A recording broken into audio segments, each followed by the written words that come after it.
Welcome to the expansion room. I'm glad that we are back. And this is the space for deep healing, clarity, and growth. And so today's topic is really in line with that. We'll be talking about spirituality today. More specifically, what is spirituality? A lot more people are using that word rather than religious or religion. And so I wanted to allow for a couple of episodes where I take a deeper dive into spirituality and how it can bring about better well-being and improve our mental health. So when I think about spirituality, I think of it as deeper meaning, like the search for deep meaning, connection, practices that help us to feel more grounded and connected to who we really are. And today, my guest is John Paul Anderson, and he is going to share a conversation with me about this important topic and share in a later segment what brought him to the search for spirituality and what helped him to create this platform called Retune Me. John Paul, could you share a little bit about your background? And then we'll move into what is this definition of spirituality? Yeah, that's definitely a tough one. So yeah, my name's John Paul Anderson. I have a PhD in physiology and pharmacology out of the University of Texas, and I mostly grew up actually Mormon, and then I went through an atheist phase, and now I'm in kind of a reawakening phase. But I know we're going to get through that later. But yeah, yeah, I found it's an evolutionary part of us and a necessity. But yeah, we'll talk about it a little bit later. Yeah, I like how you put that. I like how you put that for sure. I'm seeing and meeting more and more people who identified as atheist or agnostic and find themselves on the path because they let go of definitions that were given to them or handed down to them. Definitely. And I think that's part of the key, right? Is the letting go of these old ideas or ideas maybe that were not yours in the first place, you know? So we'll talk about how spirituality also differs from religion in this episode as well, because that's huge. Yeah. Yeah, big part. So in defining spirituality, I of course went to the books to make sure I have the right words as it's defined in the kind of a dictionary sense of the meaning. Spirituality is defined as a broad and highly personal concept, generally understood as a search for meaning, purpose, and a sense of connection to something bigger than ourselves, right? Something that maybe we can't even define and put into words. Most people use the word God or higher power, right? But for some people, those words have too much baggage to them, right? Yeah. And so they may use other terms like universe or universal truth. For some people, it's nature, like Yeah. vast outdoors, and I totally get that. Um, or the deep inner self, right? I've also, for myself, started to use the term higher self, right? I like that.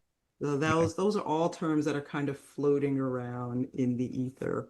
For some people, I've heard them describe that as it just is, like it needs no definition, right? It just is. And so I'm like, now that kind of leaves it broad and open. Yeah. Very metaphysical. Yes, exactly. Exactly. And I think there will probably be some future episodes where I take the deep dive into some of the metaphysics. Yeah. So maybe we'll have you back for one of those. That is like right now my favorite subject. A Go client, super deep. Yeah. A client asked me recently a deep metaphysical question, and man, we went down a complete rabbit hole. Yeah, those are my favorite kind. Indeed, indeed. So that's the kind of working definition that we're going to be working with today. And some of the aspects of spirituality includes the fact that it's very individualized or subjective, right? Yeah, When people use the term spiritual or spirituality, there's no one to say what their experience is or is not. All yeah, right. it's very personal. Very personal indeed. Um, it's an inner journey focused on the personal experience, beliefs, direction, unmitigated connection to the divine. The other aspect is focus, meaning, and purpose. People often either stumbling on or finding their purpose on a path of spirituality. And that could literally be the work they do in the world, right? I am a preacher's kid. I grew up in preacher's households. I was in church every Sunday and sometimes on Wednesday and Friday as well, and for events sometimes on a Saturday. And so I kind of knew what religion said about God. And there are people in my family who have moved up into ministry. And my whole thing was, I'm not going into ministry. That is not my thing. That is not for me. I'm not here for that. I'm going to go to college. I'm going to get a degree. I'm going to be a doctor. And somewhere in that first semester of sophomore year, I took a class that made me go, hmm. And I changed my major to religious studies. That's funny. Came back for you, huh? It did. It And did in a big way. And still, I was like, nope, I'm not going to be, a minister or a pastor of any kind. And when later working, in the real world after graduating, I started looking for a master's degree. Nothing. And I knew I wanted to do counseling, but none of the programs near me resonated until I found the pastoral counseling degree. And I was like, oh, and it all just kind of came together in this interesting package. followed the path of your parents you so desperately tried to avoid. Indeed, indeed. So I did not start a church, but my work is definitely my ministry. It's And I wouldn't two have birds with thought it. one stone. Yeah, Mhm. that's awesome. Exactly. So focus, meaning, and purpose. And then another aspect of spirituality is that it's broad, right? When we think of religion, there's a structure and limits. And when people use the word or terminology of spiritual or spirituality, it is broad and it's inclusive. And it's really hard to say to another person, well, what you're doing is not really spiritual Yeah, because it's so subjective, right? yeah, So, definitely not something you should try and bucket spirituality and non-spirituality. They often intertwine and enhance each other, interestingly enough. But absolutely. Absolutely. So, and then the last aspect is the sense of personal growth. I have never met a person who identified as spiritual who did not feel they were on a path of spiritual growth, personal growth, yeah, which changes everything. yeah, Mhm. yeah. It's helps you get out of bed in the morning, right? It does. Yeah, It does. It elevates us, I think. And I think for me, and this may be also for you, that personal growth spills into other aspects of your life, right? Spills into how you connect with the people that you love, maybe the people that you work with, friends, and in the kind of work you choose to do yeah, or the yeah, way you do so. Because you might already be in a path of work, but you may shift how you work. Mhm. to align with that growth. Yeah, definitely. I think it will it depends on how strong your faith is, I guess, but Yeah, yeah, it'll influence everything about you. So absolutely. for me, I feel like I I have kind of a strange belief system, I guess. I kind of believe in something called the meta-organism. I don't know if you've Mm, believe or heard of that, but that we're all kind of cells in this giant body. That's the human race. And depending on how much we communicate with each other and how much love we give to certain people, it's the same thing as like cell to cell communication. And we're so connected to each other that, especially now with the internet and everything, it's hmm. um it's something that you are almost the same organism, and Yes. you have similar thoughts. And I find more and more with strangers, I'm finishing their sentences and they're finishing mine, and so we're all kind of one big creature, the human species. And I feel like that helps influence my decision that if I'm hurting another person, it's like I'm hurting myself. So, Yeah. and I do that especially with my kids. I'm like, well, the more love and communication and um, cytokine signals I give them, to use the molecular biology term, which Yes. basically love, uh, the more they'll grow and the happier they are. Well, whereas if you starve cells, if you send them bad signals, then they kind of rot and fade away. And so I feel like we're all just one big thing in this together. And yes, there's competition, but if you hurt another person, you're basically just damaging the body whole. So Indeed. Kind of that collective the consciousness. collective consciousness, I think we're pretty much there with how connected we are as a species. I think we're all kind of riding the same frequency these days, whether we like it or not. Oh, Agreed. Agreed.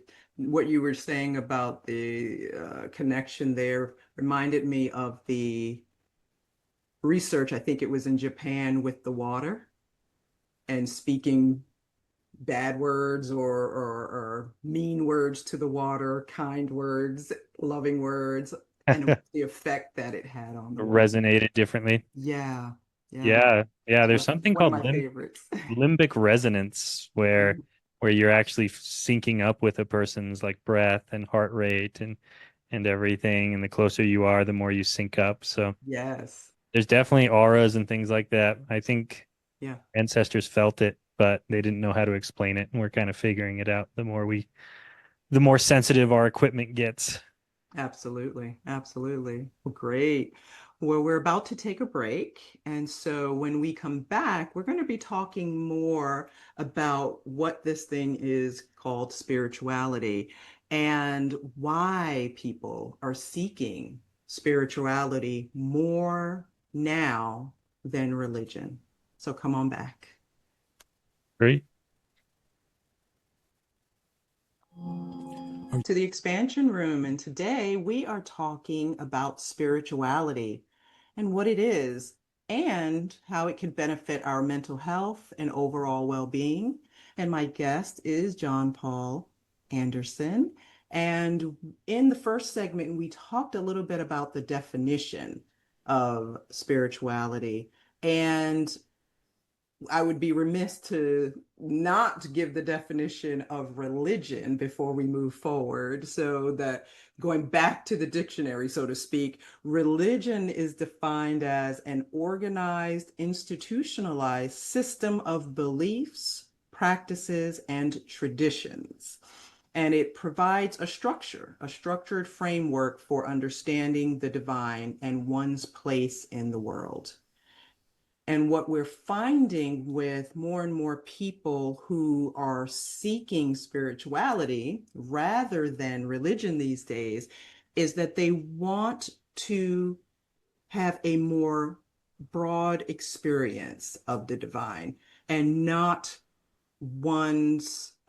someone else's experience. When we look at almost all of the religions of the world, each of them were started by someone or a group of people that had a specific experience.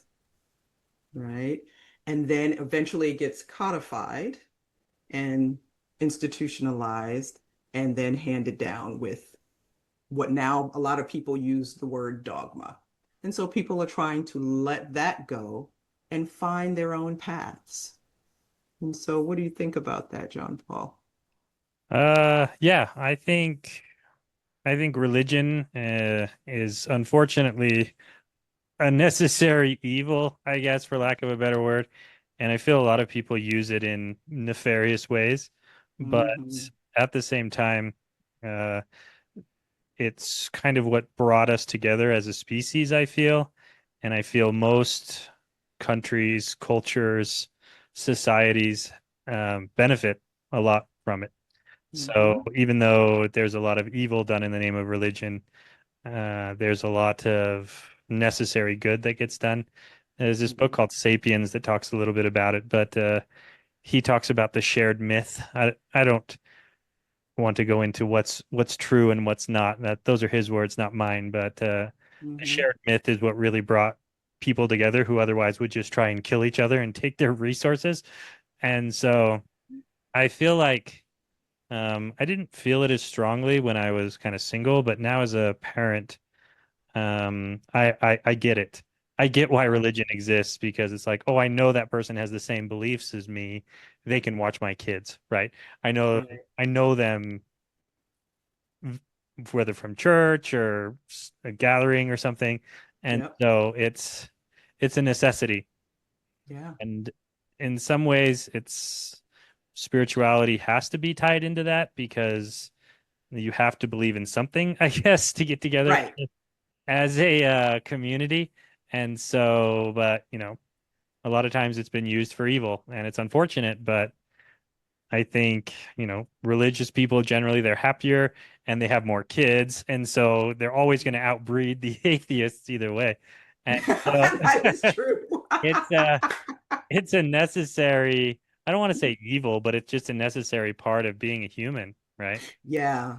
And I Yeah, think with the rise of spirituality, when people are able to pair their expansiveness of their spirituality with the religion that they've chosen, hopefully as an adult, right? yeah, It becomes a bigger experience. Religion becomes a bigger experience. yeah, I think there's still too many people who use religion or the practices of religion in a kind of default rather than taking their own inner deep dive to know, number one, does this really resonate with me, or is this something I do because I was raised to do this?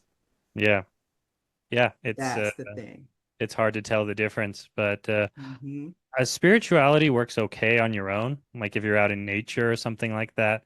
But it Yeah. only really starts to kick in when you're in a big old group, like Yes. whether you're in the um, one of those non-denominational churches where the music's going and people are waving Mhm. their hands in the air Yep. or saying prayer together. That's really when spirituality kind of comes out and shines. And Hmm. um, like I said, I think it's a necessary part of who we are, and I think we evolved this way. I think people who weren't religious, like I said, they were less happy, they didn't breed, and they were off in the woods and got killed by a tiger or something. Maybe, right? Whereas the religious people, they stuck together, and Yeah. so It uh, does bring about a deeper sense of connection and community for a lot of people. for sure. Yeah. Yeah. There's really no replacement for it. Yeah.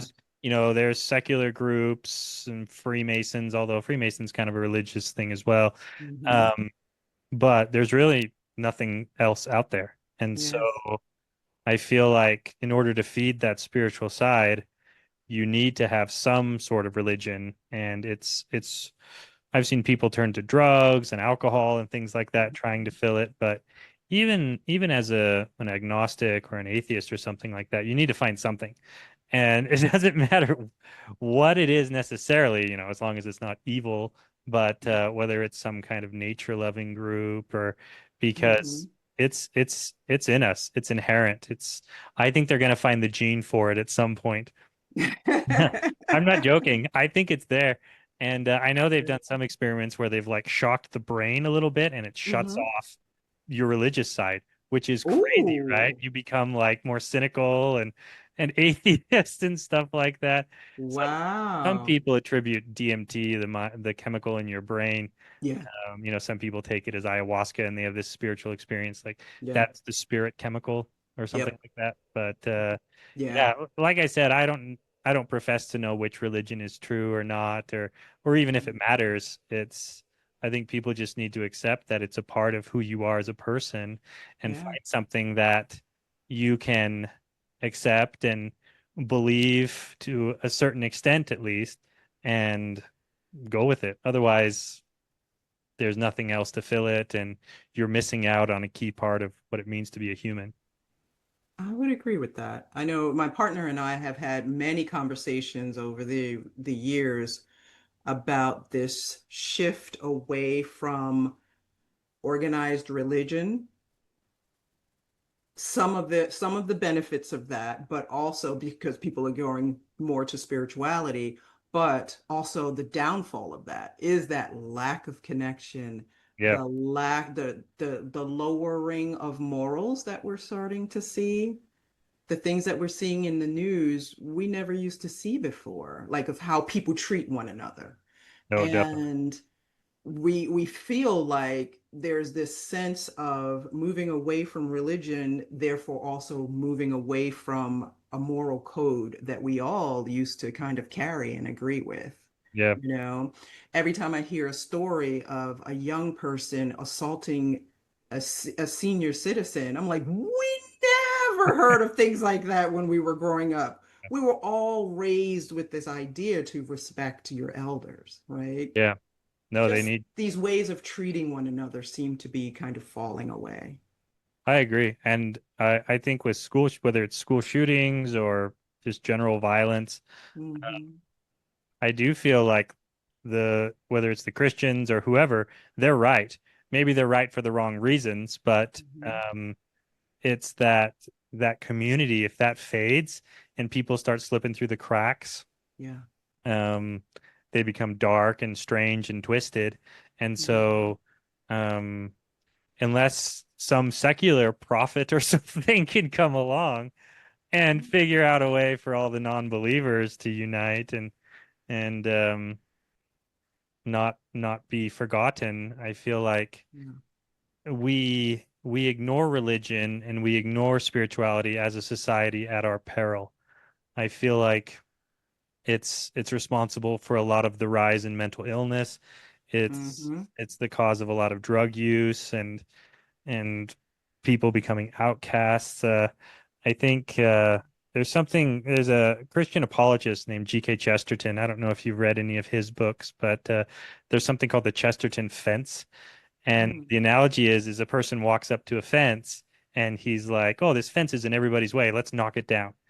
But uh, before you knock down that fence, you should find out why that was there, right? And then the bulls all run out and then everything turns to chaos, right? But it's like, oh, I knocked down this fence. You're welcome, everybody.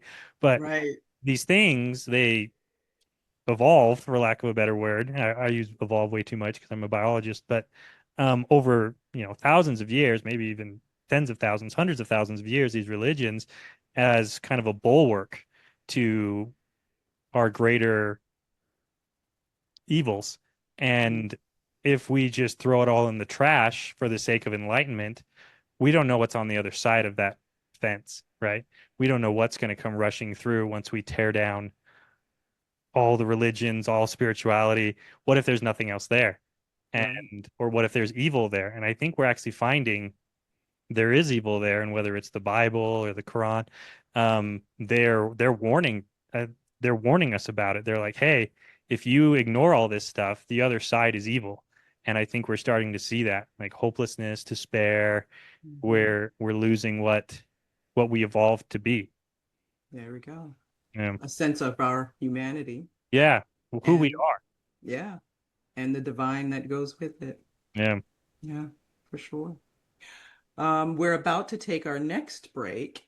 And so when we come back, we'll talk a little bit more about um, this idea of like this move towards spirituality and how religion affects our mental health. But before even that, we'll hear more of John Paul's story and how he got here. So come on back. Misalignment within your sales team or with the client stalls deals and creates unnecessary friction for you and the client, resulting in up to 37% lower win rate. If you're in pre-sales, sales, sales management, or sales enablement, and you'd like to increase revenues, win rate, margins, client satisfaction, and stay competitive, this show is for you. Hi, I'm Art Fromm, host of the Making Seamless Sales Show. Please join me live Thursdays at 7 p.m. Eastern on talkradio.nyc.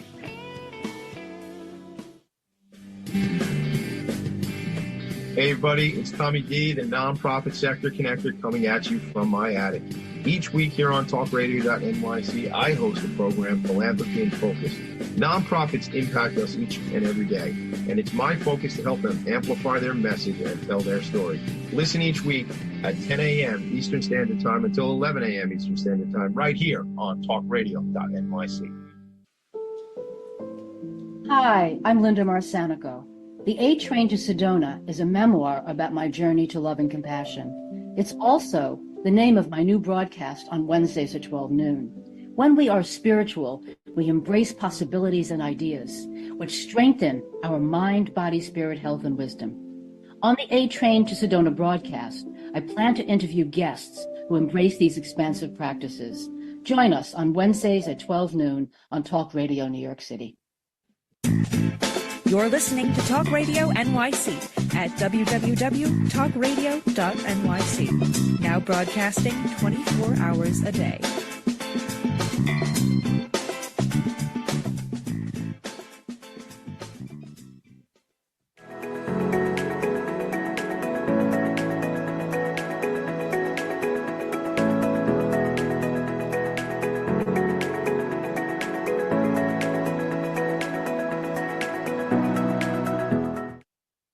Welcome back to the expansion room, and today's topic is on spirituality and what it is, and some of what it is not. And my guest today is John Paul Anderson, and we're going to talk a little bit about how you got here, John Paul. Like, where did your path begin to get you here? Yeah, so I grew up Mormon. They don't like to use the word Mormon anymore. They like including the word Christ. So Church of Jesus Christ of Latter-day Saints. Most people know them as Mormon. I was a missionary in Japan for a couple of years. Came across a lot of different religions over there, Shinto, Buddhist, that kind of thing. And I came back and I had a bit of a falling away from Mormonism, and it was primarily due to their history. Um, they were a product of their time, unfortunately, just like a lot of religions are. They tried to teach what was moral and ethical at the time, but if you preach the words of their prophet nowadays, you'd immediately be labeled probably a pretty bad person. At least some of their teachings. Most of it was good, but some of it is just monstrous. But anyway, so I had a bit of a falling away for a few years. And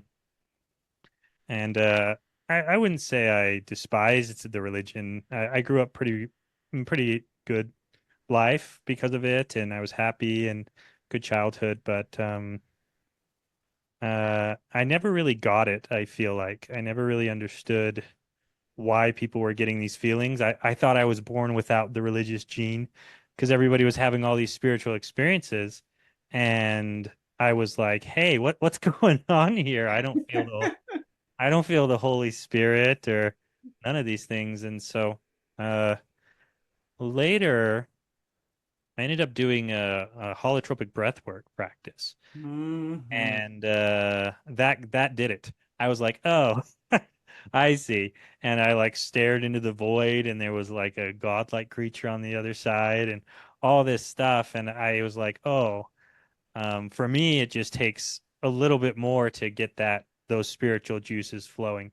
And I don't think I really saw God or anything like that, but I got it. I was like, oh, and it was a good feeling, right? And Yeah. I felt like it opened up different horizons, different ways of thinking, probably certain part of my brain, maybe it just needed enough blood flow to open up. And so I do think that stuff can be dangerous though, because it puts you in a very susceptible state of mind where whatever that person might be saying or whatever you happen to be thinking at the time can really get embedded in you. Hmm. So I think that's what stare into the void long enough, the void starts to stare back. I think that's where that expression comes from. Yes. And probably what Paul was talking about staring into the mirror darkly. Mhm. Eventually you start to see things. The brain starts creating things. But anyway, so I ended up exploring spirituality more, and I've interviewed dozens of people like, oh, this is their experience. This is their experience. I see what's going on.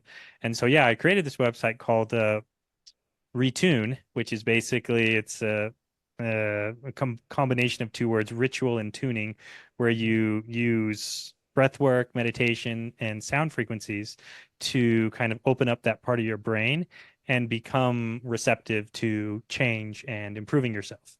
So I there's actually a ton of scientific research on breath work and Yeah. sound frequencies and that kind of stuff. And so what I did is I combined all these different things and I put them into a program, and it's on my website. But basically, yeah, if you're struggling with depression or anxiety. I can't say that this stuff will cure you because it won't, but it will kind of open up your mind to a point where you can kind of figure it out for yourself.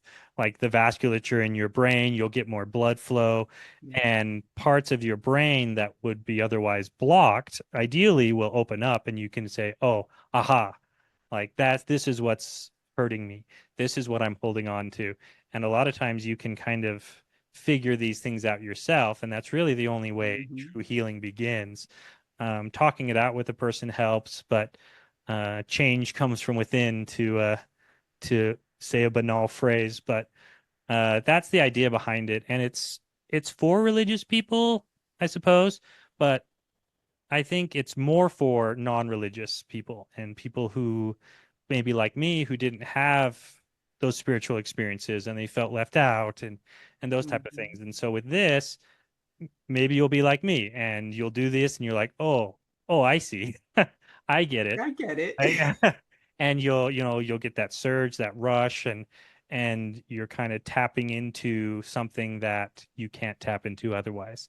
So that's the Yeah. whole point of the website. And then what I'm also doing is I go around and I interview different people for my podcast as well, where I've talked with like Hare Krishna leaders and Druids and Vikings and all these people who they sound like a something that maybe died a long time ago with their religions and things, but there's a lot of ancient wisdom in there that's fascinating, Yeah. and these forms of spirituality that evolved. And I interview them, and a lot of them have made content for my website as well. Hmm. So you can experience different things like Chinese Qigong and why that helps people. And I include a lot of scientific literature behind it. What I do with it is I try and separate the truly kooky stuff. I mean, like you said, if it works for you, it works, but um, scientifically backed, I guess, is what I'm Yeah. looking for. So there's some things that the scientific method doesn't work for, charging crystals, that kind of stuff, but some things it does work and it's That's right. repeatable and it's evidence based. And so with my website, I only put things on there that have, NIH peer reviewed stuff behind it so people can actually trust it and know that, I'm not trying to scam them or give them fake spiritual experiences. It's something that's, evidence based, if that's Absolutely. even possible. But the ones that do have some evidence, I've brought together and put on my website. So Wonderful. And that I think is so key because we're living in a time where people want real information. yeah, And so they're looking for the scientifically backed, evidence-based kind of work. yeah, And so I'm glad that you shared that piece because that helps for people who are a little bit more skeptical, yeah. right? And they should be skeptical. There's a Yeah. lot of stuff out there that it leans too heavily on the placebo effect. Hmm. um I feel like a lot of the spiritual stuff, it does lean on the placebo effect a bit. And It's kind of like hypnosis, right? The only way you Mm, can be hypnotized is if you believe it. And there's something in pharmacology called the open placebo effect, hmm. where basically, even if the person believes that it's fake, the drug will actually work better if they believe that it's real. And so, even though they know it's fake, sorry. So, if they know it's fake, but you tell the person, "Hey, this is real," and then they believe it, it'll open up your vasculature, your blood flow, and the drugs will work better. I don't know if Hmm. it's kind of a strange concept to understand, but it's like if you believe something will work, even though you know it's a sugar pill, it still will work better. Kind of Yeah. strange, right? So, and that's how a lot of these practices work, where it's placebo effect, but if you add the placebo effect plus, like breath work or meditation or that kind of stuff, where that person believes it will help them, it will actually help them, Yeah. right? So you can't help people who don't think it will work. And so it's fine to be skeptical, but at the same time, I feel like if you truly want the best out of it, just believe it will work. That's it. And, and then the cortisol levels will drop and your blood will flow better and you'll actually get the benefits from these different things. And it's not just meditation, that's, drugs, Yeah. relationships. I mean, Yep. human beings, we're strange creatures where we can almost influence our outcome just through beliefs. And so Yeah. Our thoughts and our beliefs. our That is thoughts and going our to be a beliefs. future episode as Yeah. well. Yeah. I Because probably that's did. stepping into some of the metaphysics behind. Yeah, I probably did a terrible job explaining it, but it's the same thing with my website. I encourage people, like if you're really trying to fix yourself, you need to believe that this stuff will work, and Mhm. then you kind of are receptive to it, and you open up your mind, and it will help more. You don't if you go into it and you're like, oh, this is all nonsense. It's not going to Mhm. work as well because, humans are human and we block things that we don't think are good and we accept things that we think are good. And so whether doesn't matter what it is, if it's my program, if it's your therapy sessions, whatever it Mhm. is, you have to go in with an open heart and an open mind and thinking that it will actually 100%. help you. But if you don't, you're not going to get anything out of it. And so, you should be a yes man or a yes woman like that Jim Carrey movie. And what's the worst that could happen? So Right. that's Exactly. that's how we are as people, and that's how I approach it with a scientific mind, uh, Wonderful. and how the placebo effect is so real. Thank you for sharing that. And thanks for sharing how you started Retune.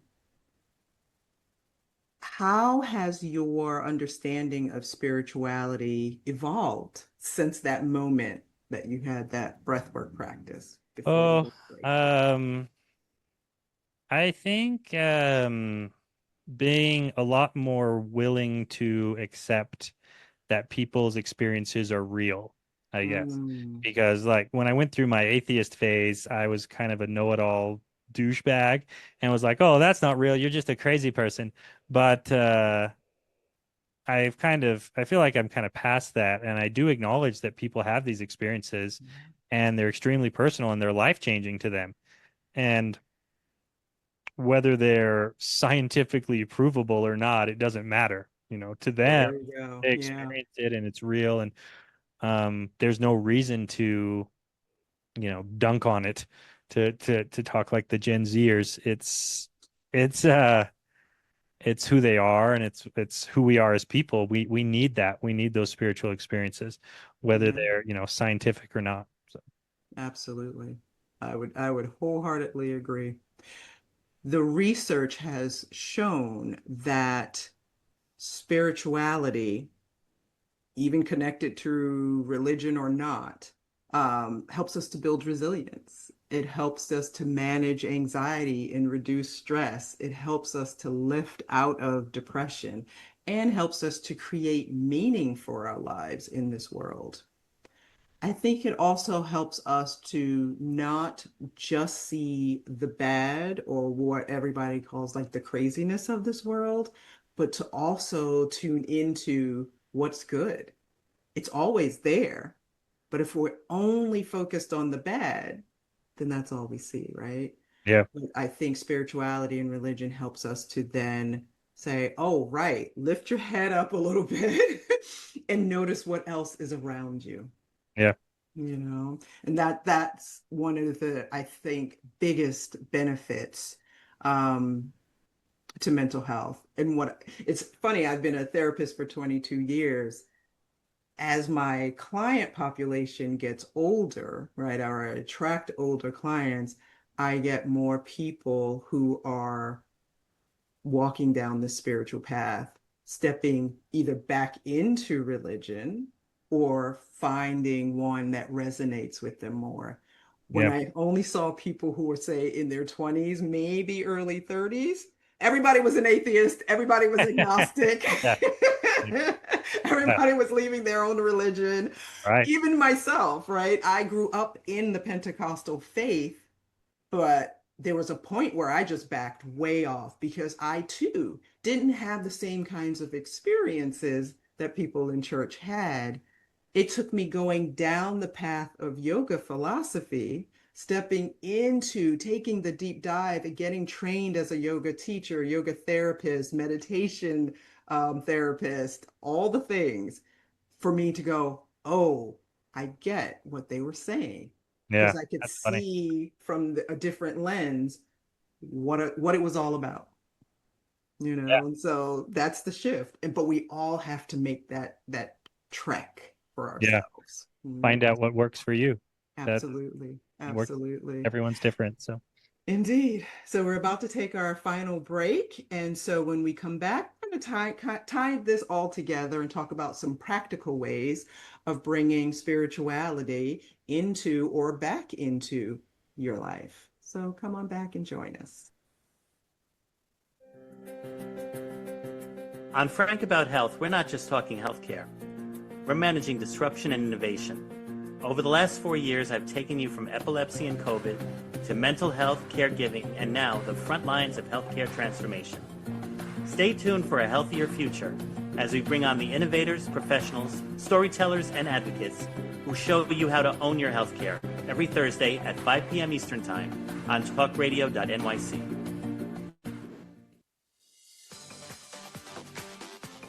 Ready to serve up success with a splash? Hi, I'm Bruce Kramer, a.k.a. the Corporate Cockroach. I'm the Renaissance woman, Angie Snowball. And I'm your strategy doctor, Dr. Nub Desange, inviting you to serving up success with a splash. Join us as we shake things up with real talk and real strategies centered around awareness, action, and accountability. And yes, there really is a cocktail involved. Please join us and sip your way to success. Serving up success with a splash, where wisdom meets happy hours. Cheers! Cheers! You're listening to Talk Radio NYC at www.talkradio.nyc. Now broadcasting 24 hours a day.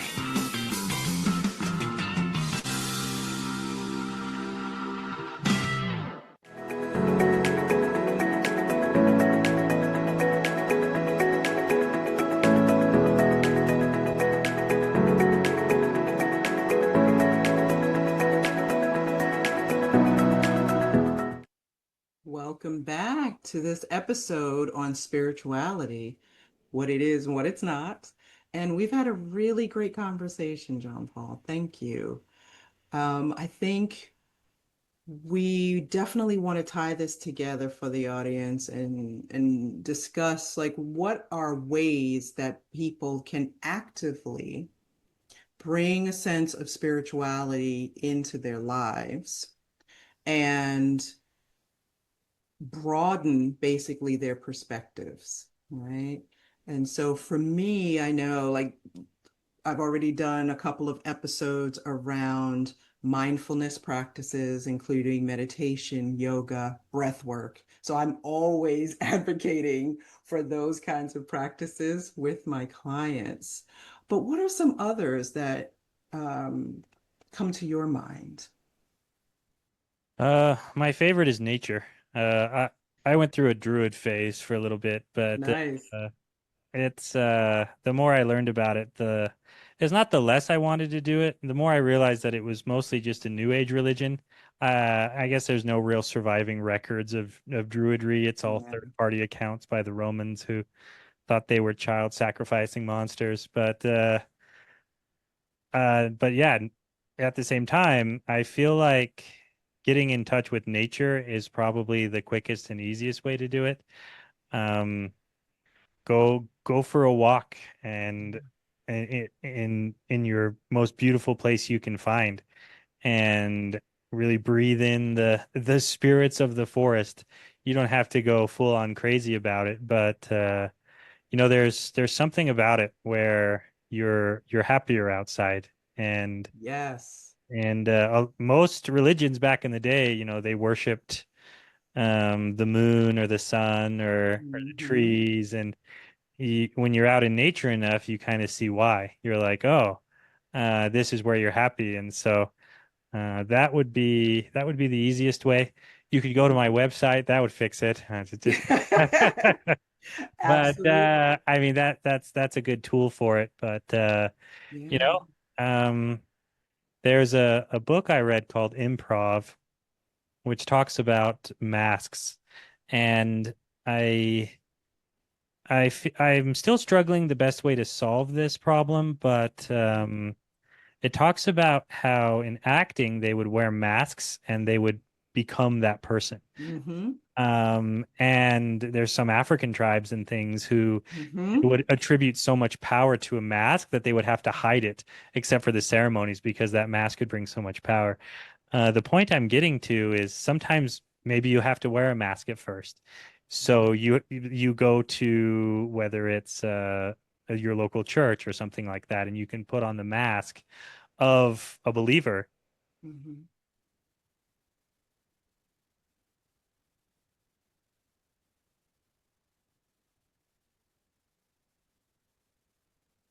in that church and feel this old self and your new self. But maybe start with something light, whether it's going for a walk in nature, becoming a nature lover, or universalist church where it's just they believe in just about anything and they take the Yeah. bait from everywhere. So maybe before full on jumping on into a hardcore religion, just do something light and put on that mask for at least a moment while you're in there and Yeah. soak it all in and become a a follower at least for that session and feel what those other people are feeling at least during that time and be like, oh, this is what's going on here. And Yeah. like I said, that kind of stuff can be a little dangerous because you're looking into the void and the void will look back. But yeah, wear a mask at least for a little bit and then kind of open up to what spirituality is. And then when you find the thing that actually works for you, whether it's finding a yogi or breath Hmm. work or things like that, you can recognize it and kind of accept it and have that become part of who you are. Yeah. Beautifully said, because there was, when I was in school, undergrad, and had switched to religious studies, I got a chance to study almost every world religion. Oh, And I came away from that experience understanding that there's a thread that runs through a thread of truth that runs through every single religion, yep. every single one.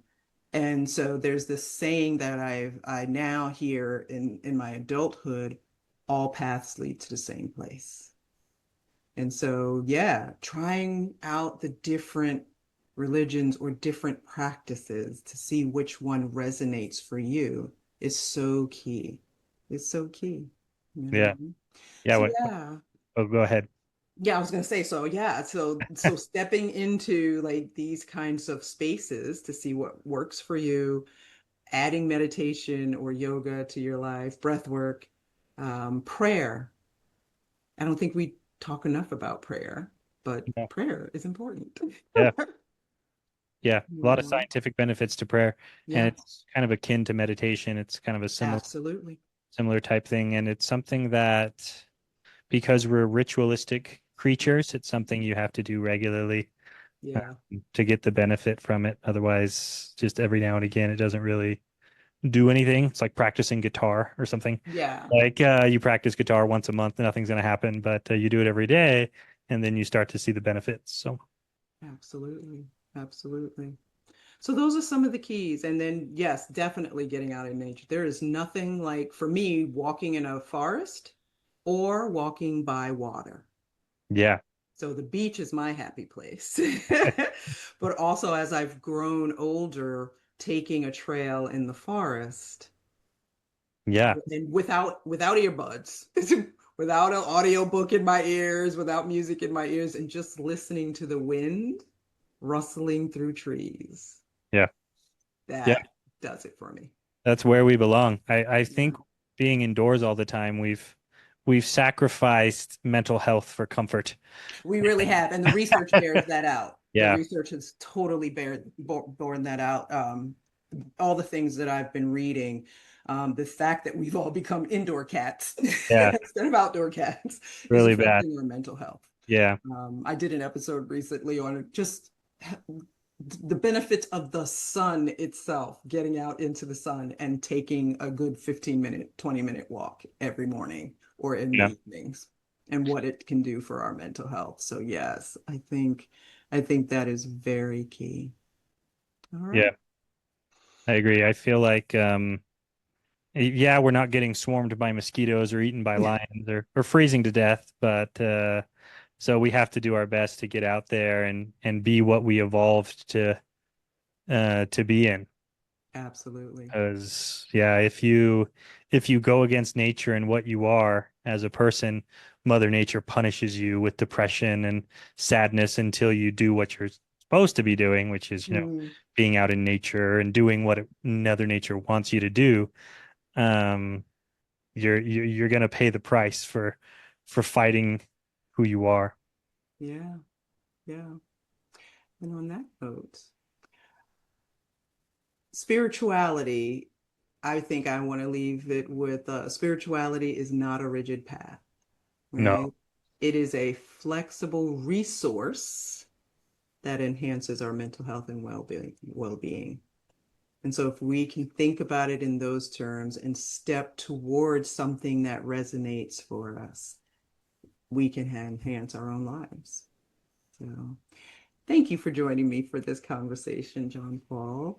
And I hope that each person listening to this conversation finds a piece that resonates for them and that they can then step into something new for themselves. yeah. Can you share how people can reach you? What website or social? Yeah, so my website's retune.me, ritune.me. And then, like I said, I've interviewed a lot of different spiritual leaders, as well as, witches. And I've kind of kept a completely open mind, and it's Yeah. really helped me out. And so, my podcast is called Empirical Enlightenment, and it's on YouTube, Spotify, all that. So you can just Google that and find me and find all sorts of interesting interviews with the entire spectrum of spirituality. I'm very open-minded unless it deals with like drinking blood or something.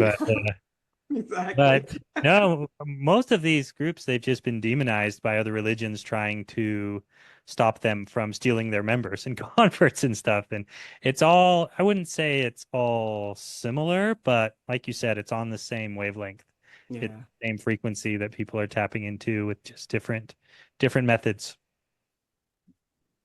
indeed. Thank you. And thank you all for joining us here on the Expansion Room. If this conversation resonated for you and you feel like it would be of benefit to someone else, please pass it on to a friend or family member. And if the content that we talk about on these shows and these episodes resonate for you, please subscribe on whichever platform you're watching or listening. And join us next week for another topic here at the Expansion Room. Take care. Have a good week.